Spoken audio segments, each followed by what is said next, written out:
Шалом, Ольга. Привет, Анечка. Здравствуйте. У нас сегодня первая запись на русском языке. Мы в моем подкасте говорим обычно на иврите, но у нас большая часть слушателей все равно говорит по-русски, так что мы сегодня будем говорить по-русски. Я заранее извиняюсь за свой русский, я здесь 12 лет, и я приехала из Украины, так что иногда по мне будет это слышно. Ольга, вы сегодня прекрасна и великолепна, как всегда. Анечка, И ты тоже. И вы огромная звезда в нашем подкасте. Потому что мы говорили про вас без остановки практически во всех сериях до сих пор. У нас была Ольга, Клинаитик Шорет, амитологит. Всех мы сравнивали только с вами. Спасибо. И я с вами познакомилась в самую худшую пору моей жизни. Хуже не бывает. Хуже не было, и я надеюсь, больше уже никогда не будет. Я всегда рассказываю, что у меня было много чего, и антисемитизм, и Чернобыль, и алия в Израиле, и плохие замужи. Все это вместе взято не приближается к ужасу, абсолютному ужасу, в котором я находилась, когда мы познакомились, потому что мой любимый ребенок, мне сказали, что с ним что-то не так. И только я его привела к вам, я была уверена на 100%, что вы мне скажете: ой, глупости, вы ищете проблемы там, где их нет. А вы на него посмотрели, и это еще он у вас очень хорошо себя вел. Я всегда говорю, что у вас и стула может заговорить, если вы решите, что так надо. И он себя очень хорошо у вас вел, и так все с вами делал, и вы на него посмотрели, ему было 2,5 года, вы сказали: да, проблемы есть. Ему сейчас как 9 месяцев. Это был кошмар. А потом, через где-то пару месяцев того, что мы у вас были, даже, может быть, 1 или 2, я приехала к вам, и вы мне сказали: Анечка, все будет хорошо. И вот когда вы мне это сказали: Анечка, все будет хорошо, я вам поверила. И вот мне кажется, что весь прогресс сумасшедший Давида, он был благодаря вам. И я очень давно хотела с вами записать серию, чтобы все люди поняли, о чем я говорю, когда я говорю про Ольга Клинаитик Шорет Агадит. Вот, шалом. Давайте вы нам про себя чуть-чуть расскажете, а Ну, потом мы будем продолжать. я хочу, Анечка, только сказать, что только от матери все зависит. Только от ее огромного желания помочь своему ребенку, от огромной веры в него, что он, да, сможет это пройти, только от этого зависит. А Kinetic Shore — это любой специалист, и в том числе я, это только такой пуш, это только тот, кто вот присоединяется к этому огромному желанию. Это такое слияние энергии получается, то это Вот, самое важное. вот вы знаете, вот то, что вы сейчас говорите, может определенным мамам сделать ахитова нашама, вот лучше всего сказать: ой, как хорошо, кто-то меня увидел и понял, насколько это тяжело, и понял весь мой труд и мою часть в этом прогрессе, а кто-то на это посмотрит, это услышит или посмотрит и скажет: что это значит? Так что, я не хочу своего сына продвигать? Это что значит? Я так стараюсь и так далее. Поэтому я хочу сейчас, чтобы мы с вами об этом чуть-чуть поговорили. Вот я вам расскажу. Мы ходили с Давидиком на Клинейтик Шорет. Мы переехали в центр. К сожалению, нам пришлось расстаться, потому что вы в Бершеве. И я ходила с Давидом Клинейтик Шорет. И я, значит, его ждала 45 минут в Хедер Амтана. И там такое классное было помещение для мам с таким диванчиком. Я на нем спала даже иногда. Но там была огромная вывеска, и там было написано так: Еладим ломдим тикшорет דרך חוויות חיוביות עם אנשים החשובים בחייהם. То есть дети учатся говорить и коммуницировать через важных людей в их жизни и положительных каких-то происшествий, вещей, которые они переживают. То есть если я сижу и смотрю 45 минут в неделю на эту дурацкую вывеску, это значит, что я недостаточно важный человек в жизни своего сына, или у него со мной нету положительных переживаний, почему он, мерзавец, продолжает там говорить на английском. И я сказала, значит, этой Клинейтик Шорет, она там снимала этот офис, она говорит: я с ней поговорю, ну, это вот твое. Вот почему, вот ты должна пойти и подумать, почему тебе это мешает. Поэтому вот я, как эти мамы, хочу вас спросить, и чтобы вы нам объяснили и развернули, вот тавкид шелима, вот как место мамы вот в этом процессе. У меня был этот вопрос, вы очень быстро к нему дошли. Мама. Это святое такое слово, и его роль в жизни ребенка несет ведущую роль. Ведущую роль. Как к добру, так и ко злу. Это Да, очень важно. да, Э, эм, Например, когда любая мама любит, любая мама принимает. И это тоже по-своему. Есть мама, которая сильно любит и отталкивает проблему. Она говорит, да, вот с ним все хорошо. да, Есть мама, которая сильно любит и идет вперед, и ведет своего ребенка за собой вперед, преодолевая невероятные трудности. да. И Ну, именно та мать, которая поняла, что это ее ребенок, она его принимает вот таким, как он родился. да, Это не тот, кто пришел совершить все ее мечты реализовать. Это не тот, да. который пришел для того, чтобы что-то. Ее Это радовать. радовать. Это она должна. Это ее ведущая роль. И вот та мама, которая приняла дорогу введения вперед и преодоления, на мой Да, взгляд, вот такой тип любви, вот такой тип любви, это тот тип, который продвигает. да. Вот Потому что смотрите, если я ребенка оставить просто и сказать: "Нет, нет, нет, я не хочу видеть, не хочу", он да, намного задерживает. конечно. Смотрите, вот я начала как первая мама, и вы мне помогли перейти на другую сторону и перейти эту ужасную реку и стать второго типа мамы. И одна из вещей, которые вы мне тогда сказали, это то, что я что-то вам сказала, по-моему, про его сестру, которая там начала ходить и говорить в 11 месяцев. Вы мне сказали не сравнивать его ни с кем, ну, это всем всегда говорят. И вы мне тогда сказали, ты должна его сравнивать с тем, что он был вчера, а не с кем-то другим. И если ты его начнешь сравнивать с тем, кто он был вчера, вам всем станет лучше. И я вот начала это практиковать. Я все время говорю, что Давид — это прекрасный коучер майндфулнеса, лучший, который я могла найти.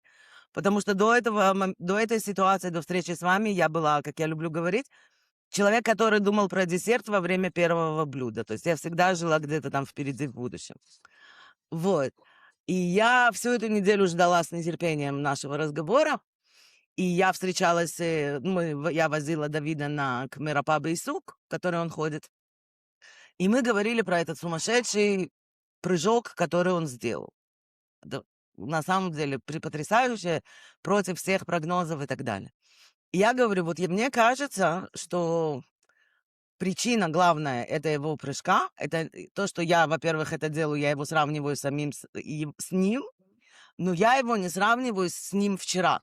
Я его до сих пор, ему 9,5 лет, я его до сих пор в голове сравниваю с вот этой нашей первой встречей с вами, когда ему было 2,5 года. И когда я делаю это, то диссонанс сумасшедший. То есть он каждый раз становится все больше и больше и больше, его как бы более легче увидеть и оценить.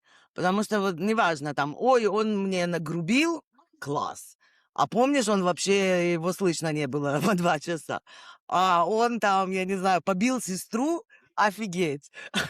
То есть раньше был он биологическая игрушка и так далее. И то есть я каждый раз вот его вспоминаю и сравниваю вот с этой нашей первой встречей, которая была ну, меняющую судьбу. Вот. Но как бы я просто хочу еще как бы самая главная цель нашего подкаста это чтобы мамы поняли, насколько они хорошие, прекрасные, нужно заниматься, нужно делать, нужно ходить делать диагноз, но вот подумать про маму, потому что через маму все меняется. И вот вы идеальный человек, с кем это можно обсудить. Давайте мы еще что-нибудь скажем, что мама можно сказать. Вот, например, есть мамы, которые нас слушают, у которых они уже пару лет, они уже с опытом. И ребенок или продвигается, или не продвигается, или у него есть регрессия, или он не продвигается так быстро, как она хочет. И она ходит, его водит везде, и дома и вроде бы что-то делает, но не продвигается. Что мы можем им посоветовать? Ты знаешь, вот во мне сидит две такие фразы сейчас. Да, Первая. Хорошими родителями не рождаются, ими становятся. То есть это золотые слова. процесс. А вторая. Во мне родился однажды такой вопрос, который я тоже задаю каждому родителю, который ко мне приходит. Мгм. Зачем вообще, в принципе, рождаются дети? Вот зачем они рождаются? Хороший вопрос. И этот же вопрос я задавала и себе в определенные Окей. периоды своей жизни, которые он привел меня к этому. То есть я такая же самая, как все родители, которая была когда-то одна, и сегодня 360 плюс 80 и 360 плюс 180. То есть совершенные мапахим проходят люди в своей жизни. И мне тот ответ, который ко мне пришел, Да, что э, для того, чтобы развить нас, для того, чтобы мы, как родители, я говорю мы, потому что я причисляю ко всем родителям всего мира, что мы должны выжать из себя те качества, которые мы не знаем. Мы должны все соки вынуть, свои самые лучшие, и познакомиться с собой заново. да, Потому что, в принципе, люди живут, они сами себя не знают. да, Родители идут по дороге, сами с ней не знакомы. И да. вот происходит вот эта точка, когда появляется ребенок, за которого надо взять ответственность и куда-то его повести. И вот когда родитель начинает отвечать себе на этот вопрос, это точка его личного развития. И тогда Это он начинает формироваться просто заново. да. И Он родитель, и даже ребенок. это уже ребенок идет вперед и ведет за собой родителя по своим потребностям. Да, Поэтому эм, все родители совершенно начинающие могут принять вот эту точку, самую страшную в жизни, о которой можно только услышать. Это когда у ребенка есть диагноз. Я знаю первые минуты, которые проходят да, родители, всегда очень стараюсь подойти к этому, подготовить, да. скажем, э, чтобы не убить сейчас же и не уложить в постель на 2 недели. И А, это это тоже это нормально, если нужно убиться. Я месяц не вставала. это то, что случается. Да, И этот же ребенок и поднимает, да, и он и начинает вести. И этот же родитель начинает знакомиться с собой, и себе отвечать на вопросы, и строить совершенно новую свою дорогу. да. И это дорога развития. Как, говорят, э, в, системе НЛП, что Мгм. нет ошибки, есть Да, только точка для роста.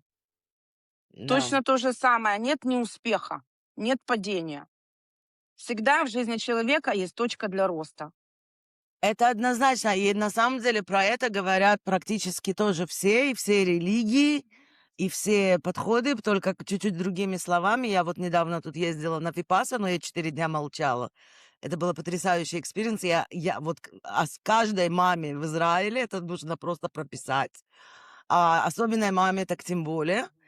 И, во-первых, на четвертый день, на третий день, когда я молчала, я поняла, что мне вообще, у меня нету никакого недостатка в том, что я разговариваю. Мне вообще это не мешает. А я, ну, человек, который обычно не закрывает рот, у нас дома велись, ну, азартные игры на то, когда я сломаюсь, окей? И я как раз об этом подумала, что я могу понять Давида. Я нахожусь в месте, которое мне сказала: тебе не нужно общаться, тебе запрещено общаться с другими. Нельзя встречаться глазами, кэш и райм делать, когда ты там с кем-то другим встречаешься. Ты должен быть весь в себе. И в какой-то момент я поняла, что это кайф. и там есть классная тишина, и никто тебя не трогает.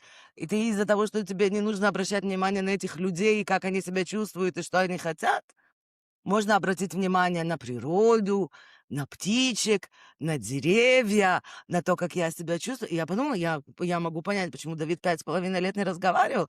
Ему, скорее всего, было очень интересно самим в своей голове. Вот. И нас там тоже, кстати, учили, значит, если ты заболел, значит, что Будда говорит, значит, что-то случилось. Это первая стрела, которая в тебя попала. Ну, попала. То Мгм. есть ты у тебя нет контроля по поводу этой первой стрелы. Но у тебя есть контроль, что будет ли вторая и как ты на нее отреагируешь. И этот контроль всего-навсего заключается в том, чтобы вот на секунду просто сказать, быть самим собой честным и сказать, вот я чувствую то, что я чувствую. Они там дали пример. Она говорит, вот я сидела на первой медитации, у меня затекла нога. Я подхожу к этому, к учителю и говорю, у меня затекла нога, мне все не нравится, мне неудобно. Он мне говорит, у тебя затекла нога, потому что ты долго сидела в неудобной позе. И тебе это болит.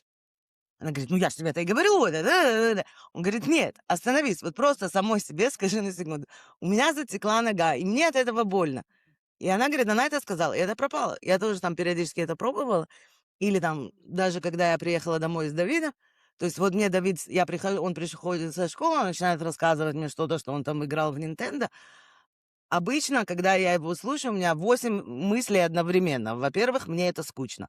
Во-вторых, мне это скучно. В-третьих, мне это абсолютно неинтересно. В-четвертых, почему мне это скучно, это мой ребенок, я должна им интересоваться. В-пятых, какая ты плохая мама, почему ты сейчас об этом думаешь, вместо того, чтобы использовать возможность того, что он тебе что-то рассказывает, и поучаствовать с ним, бла-бла-бла-бла-бла. Вместо этого он что-то пришел, и он мне начал это выдавать, и я себе сказала, мне очень скучно, потому что мне неинтересно, что произошло сегодня в Nintendo. Вот мне интересно. И как-то вот получилось, что он за секунду тоже договорил, он перешел на другую тему и ушел. И вот то, что, в принципе, очень тяжело особенным родителям в особенности, это остановиться и сказать, мне жутко страшно. Мне очень страшно, что будет с моим ребенком. Мне очень страшно. Вот я не стесняюсь признаться, что мне больше всего было страшно, это то, что он будет всю жизнь жить с нами, зависеть от нас. И что будет с ним, если нас не будет? И Да. как бы все, жизнь закончилась. Вот жизнь закончилась. Вот мне сегодня сообщили, что у меня жизни больше нет, одна каторга. И вот а вы как Линейtik Шорот, мы просто начали говорить, мы не сильно рассказали, как бы, кто вы, что вы, чем вы занимаетесь. Вот как логопед, или я не знаю, как это правильно сказать на русском языке, и Клинейtik Шорот, который встречает людей в худшем, в ужасные моменты их жизни, вот как вы работаете, с чем вы работаете, как вы вот можете помочь этим родителям увидеть этот светлый путь, на который вы меня вывели. Это такой сложный вопрос. Дело в том, что он очень неоднозначный. Ты смотришь вначале на человека, ты смотришь на Мгм. родителя, и ты присоединяешься к его чувствам и смотришь, на что он готов услышать. Возможно, он уже знает все. Ему тяжело принять. Да, А есть родители, которые очень рады принять уже. да, да, И ты должен хорошо с этим родителем познакомиться, для того, чтобы, действительно привести его к точке согласия с проблемой ребенка. то есть Э, смириться с тем, что она с есть, увидеть что ее. смириться, принять это. Еще очень сложно дать это имя. Когда-то говорили, что аутизм — это более, сексуально, чем, пигур, Да, ну, отсталость. конечно. И как бы вот это играли с этой темой. Родителю услышать одно слово, даже если, вот я знаю точно, что если родитель уже знает, что оно есть, Да, если он даже принял это слово, оно вокруг него уже летает. Он да, идет на Ивхун, и там ему говорят да, удар. да. Это Дайте удар. мне вас перебить, чтобы подтвердить ваши слова. Год назад я пошла с Давидом к психиатру выписать ему Риталин. И, значит, хороший психиатр 1,5 часа поговорил со мной, полчаса поговорил с ним, возвращаемся, он, значит, начинает писать, говорит, да, очень похоже, значит, явно выраженный аутизм, ну, высокая функциональность и бла-бла-бла-бла-бла. Как меня переклинило. Боже, я представляю. Как меня переклинило. А у него у самого тоже ребенок на спектре. Он останется, говорит, слушай, родная, я извиняюсь, мы с тобой уже там встречались несколько раз, я расслабился, я должен был тебе это сказать. Я ревела как сумасшедшая. Более того, Да. пришла я домой, захожу домой, муж спит дома, я ему захожу, говорю, Шай, мы были у психиатра. Он говорит, что случилось? Я говорю, мы были у психиатра, и он сказал, что Давид аутист. Шай говорит, ну, мы это знали. Все. Это был ужас. Я не знаю, как Шай пережил этот инцидент. И это прошло 7 лет. У меня есть подкаст. Я выступаю с этим, я рассказываю, как мне это помогло в жизни. Какой это большой подарок. И вот за секунду просто вот полная Конечно. регрессия. Да. Это точка, которая, очень больная, очень больная. Поэтому я говорю, что, у меня даже есть родители, я скажу. Вот я им говорю так: "Хорошо, в принципе, неважно, какая проблема. Если я вижу, что ты хорошо занимаешься своим ребенком, что он продвигается, у нас есть результат. Какая разница, как это называется? Давай назовем. У меня Да. вот вы бегемот. Давай напишем бегемот называется эта проблема. И, и все. Потому что неважно как. Неважно как. Важно правильно заниматься ребенком. Если у ребенка нарушена координация движений, надо заниматься координацией движения. Если у нарушен язык тела, надо заниматься языком тела. Если у него нарушен кеширай, надо заниматься кеширай. То есть надо заниматься тем вместе. Надо все это объединить в работе. Если вижу, что родитель Да. это То есть принимает, я с ним этим словом бегемот занимаюсь, пока он меня сам о чем-то не попросит. окей. Прекрасный ответ. Смотрите, я вот вам расскажу. Мы в подкасте много раз разговаривали про подходы терапевтические. И мы говорили много раз, что такое DIR и что такое ABA. Но я была бы рада, если бы вы об этом поговорили с более профессиональной точки зрения, так чтобы убедиться, что один раз наши слушатели услышат профессиональный ответ профессионального человека. Эм, я говорю сразу в общем. Значит, каждая В система общем, хороша, каждая система хороша, да, но ни одна система не хороша отдельно от другой. да. И не Нет, идеально. совершенно. И, допустим, вот я, например, знаю, что каждая система имеет как сильно хорошую репутацию, так сильно плохую.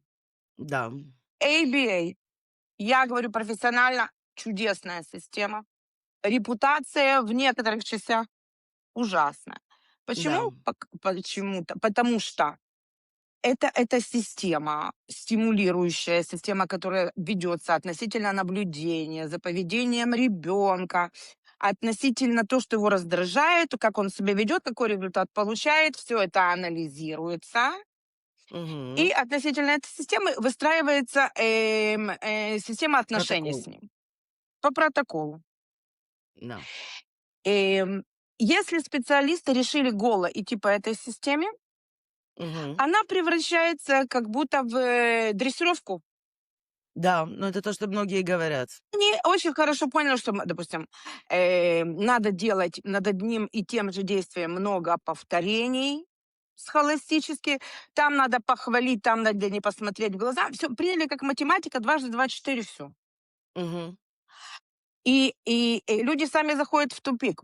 Не всегда люди понимают, почему именно идет такое поведение.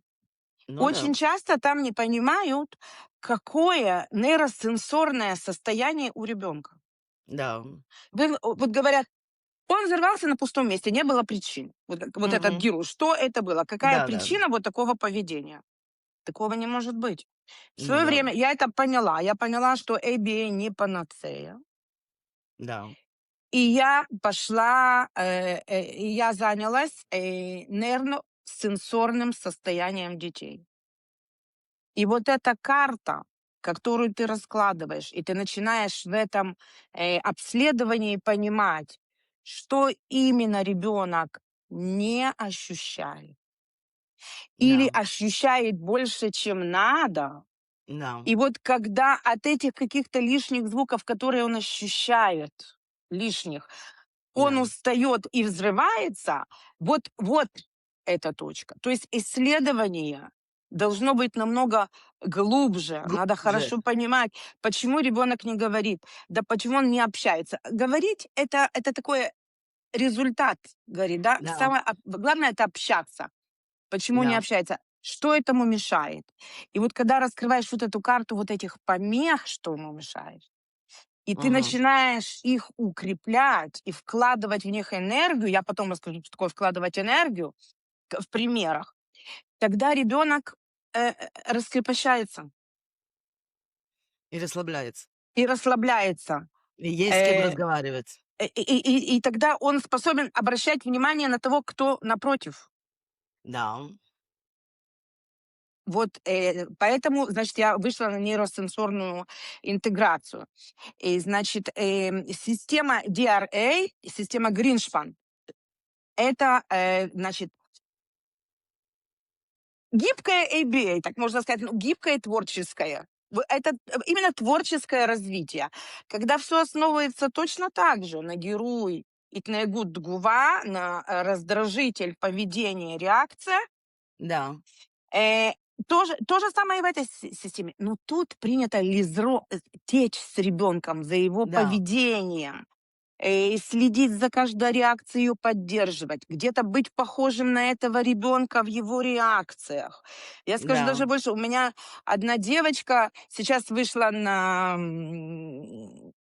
период отдыха, как это сказать, на маакав, как Мгм. это сказать. Да-да-да-да. Вот я как раз Значит, вам главное нам про это и хотела спросить. э, значит, очень у нее большие трудности с коммуникацией, с речью. И вот я стала просто за ней, я буду сейчас смешной, ничего страшного. Мгм. Значит, и я стала просто за ней повторять все ее движения. Все. Мгм. О, вот все. Ребенок заговорил. То есть он на меня посмотрел раз, он на меня посмотрел два. Происходит, так сказать, одинаковое электрическое поле, одинаковое Ой. Сближение. Вот ребенок Это понимает, что есть хикуй. с кем разговаривать. Есть с кем? И все, и мы заговорили. И мы Потрясающе. заговорили. Да. Говорит, и также она нам и сообщила, что она больше не хочет заниматься. Мы явно поняли, мы с ее мамой это приняли. В принципе, я с опытом поняла, что любая хорошо построенная система, что вот ABA, Гриншпан, нейросенсорная, сейчас я мастер НЛП, это все те же формулы. Что Мгм. самое интересное, это все те же формулы. И как вот в Окей. НЛП идет быть в аэропорт в одинаковом состоянии с любым человеком, в принципе, чтобы его понять, как мы сейчас с Мгм. тобой, Да. так и быть и в ABA, и в Гриншпан, и во всех состояниях. Просто надо набираться опыта и учить все возможные системы работы с людьми. Но ABA это как база. Ну, это, вот мне, мы тоже, мы делали и то, и то. Как бы иногда так, иногда так. Садик мы выбирали, ну, в Тель-Авиве можно выбрать, какое направление ты хочешь. Мы выбрали ДИР. Но ABA нас, например, спас, когда нам нужно было научиться пить риталин. Он нас спас, когда нам нужно было перестать, обмазывать весь дом какашками. Так что это было несколько раз просто Мгм. волшебная палочка. И как бы это все Да? не выглядело, если это и было каким-то дрессированием, то это было дрессирование мамы, а не ребенка. Да. И закончилось это тем, что мне пришлось купить аквариум с рыбкой, а потом долго и нудно ждать, чтобы пока эта рыбка умрет, потому что он, конечно, этой рыбкой перестал интересоваться на второй день. Вот скажите, пожалуйста, вот, например, когда родитель может понять, нужен ли, перерыв? Нужно ли остановиться, например? Потому что, как бы, родителю очень тяжело заканчивать, какие-то, постоянные вещи, особенно если ты видишь там прогресс и так далее. Есть жуткий страх остановить и сказать: "Мы подождем". Вот мне тоже мы остановили Clean Shorт, и я очень боялась этого. То есть мне казалось, вот мы остановим, все регрессом. Я до сих пор испуганная вот его этим 2,5 состоянием. Все, мы возвращаемся в то, что он ни с кем не разговаривает. Вот как родитель, во-первых, может понять, надо остановить или не надо, а во-вторых, как он может это сказать самому профессионалу? Потому что вот общение родителя с профессионалом, с терапевтом, это тоже очень-очень важно, потому что многие родители подходят к этому, что терапевт это типа, ну, он авторитет, я ничего не понимаю, это он понимает, он мне должен говорить, что делать, я это буду делать.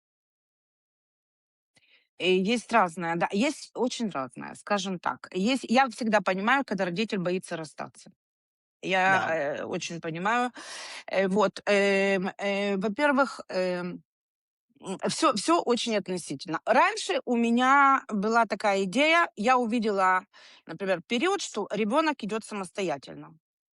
Мгм. Мне профессионально вот как будто бы, какой-то источник уже вот исчерпан. Мгм. Я понимаю, ребенок начинает воспринимать этот мир. Я вижу природное втягивание всеразличных Интеракций. да, все работает.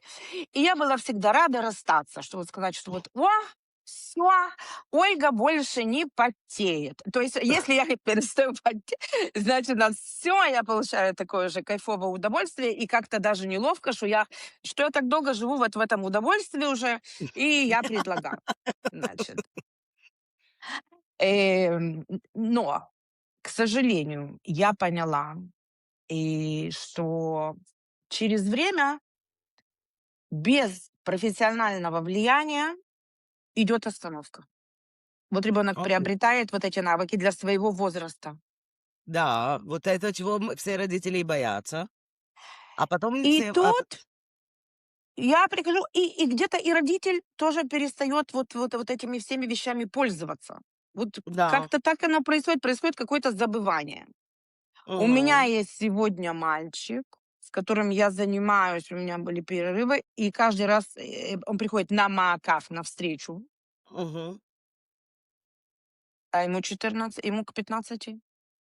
Ему к Мгм. 15. И мы до сих пор вместе. У меня есть дети, которым 10, и мы вместе. Эти дети у меня ходят на группы уже, в принципе. И на Да. группе относительно каждого, ну, скажем, прикольчика, который вот произошел, остановка. Вот, например, вдруг я встретилась с проблемой, что мальчик понимает прямую речь, Мгм. но он не умеет за себя постоять в школе в элементарных вещах. Мгм. Ему холодно от мозгана, он не сообщает об этом учителю. Он голодный, он не сообщает о своих внутренних состояниях, то есть как бы защитить себя. Мгм. Возвращаемся, Проблема большая. возвращаемся. Да, потом, значит, идет, например, мама, вдруг хочет что-то такое доказать, она забыла вдруг, что мы только-только вышли. Она говорит, вот ты представляешь, так страшно, вокруг тебя фашисты, фашисты, фашисты. Она ему хочет объяснить какую-то проблему. Я маме, стоп, кто фашисты? Где? Мы их взяли? Каки Откуда? Он ка они... То какие есть она фашисты? свою какую-то Откуда? историю... То есть возвращаемся, надо всех привести в чувство, потому что уже все друг друга накрутили и уже напугали так ребенка, он перестает дышать. Ой-ой. Возвращаемся навстречу. Потом вдруг я понимаю, что по определенным описаниям мамы у ребенка ушло понимание. Я говорю, как это он не понимает? Он же умный. Я в надежде уже на Махунанимна, на классы Да-да-да. отличников. Он не понимает и неправильно ситуация. Значит, что происходит? С возрастом дети начинают употреблять образную речь и метафорную. Да. А, мамы тоже. Все как бы относительно возраста, да, и Да-да-да. размеров и так далее. Да. А тут у нас остановка. Возвращаемся. То есть это все очень хорошие то, что вот вы сейчас перечислили, это прекрасные красные флаги, на которые нужно обращать внимание и понимать, возвращаться или не возвращаться. Да, то есть ребенок, он их покажет, и родители очень часто на связи. Я скажу Ну, честно, ну, очень с на вами связи. невозможно расстаться. Ну, вот как с вами можно расстаться? Если вы помните, Не я знаю. первый год нашей жизни в Тель-Авиве ездила к вам раз в Да, неделю, он пропускал да, садик. Я к вам да. раз в неделю его возила из Тель-Авива в Бершеву. До сих пор я в шоке от того, что я это сделала. Скажите, пожалуйста, Ольга, если бедные несчастные люди не живут рядом с Бершевой и не нашли очереди или не нашли очереди у вас, как вот правильно выбрать терапевта? Вот приходит, понимаете, вот я недавно тоже думала Давида вернуть его на Типулим. Вы, кстати, мне посоветовали этого не делать. Я была очень рада, хотя мне было страшно. Вот я ищу нового терапевта. Я поговорила с одной, со второй, с третьей. Что ее нужно спросить, чтобы понять, это наш человек или не наш человек? Да, как бы даже вот с тем, что нету... Смотрите, на самом деле, к сожалению, родители идут к тому терапевту, у которого есть время. Или это время более или менее подходит для их каждодневной жизни, и это, конечно, ужас. Ну, например, есть опции. Как вот выбрать, ну, о чем думать, на что смотреть, когда ты выбираешь терапевта, и что ему можно спросить, чтобы понять, это наш человек или не наш. Потому что я с вами, конечно, согласна, и вы прекрасный человек, что у родителей большое-большое это главная составляющая, но как бы главное выбрать и хорошего человека, с которым ты работаешь.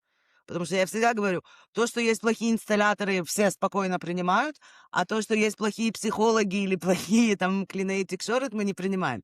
То есть мы попали на одного плохого, все плохие. Как бы вот Да. как знать, как что спросить? Эм, и рекомендация — это одно, все хорошо. Значит, надо провести встречу с ребенком. Например, ко Мгм. мне, когда заходят родители первый раз, они должны впечатлиться. Я, даже не помню, как их звать. И я не спрашиваю, не начинаю: "Я Ольга, та-та-та". Нет. Вот я как вошла в ребенка, Открыла дверь? Да. все, я его веду и, сотрудничество. То есть, когда видит, родитель, что происходит сотрудничество, Да. и происходит, какой-то вот именно химический процесс между людьми, Ну вот смотрите, простыми например, то, словами. что Ну вот, вот вы так... например, приходит, допустим, семья, там мама, Да. папа, дядя и ребенок. Всех много, один ребенок, все приходят сказать, значит, я понимаю сразу, например, так, мама вся, конечно, все, и надо что-то делать. Папа, у него 5 минут времени, он потом бежит. А Мгм. дядя, он будет преданно сидеть, потому что он помогает брату, ну тут да-да-да.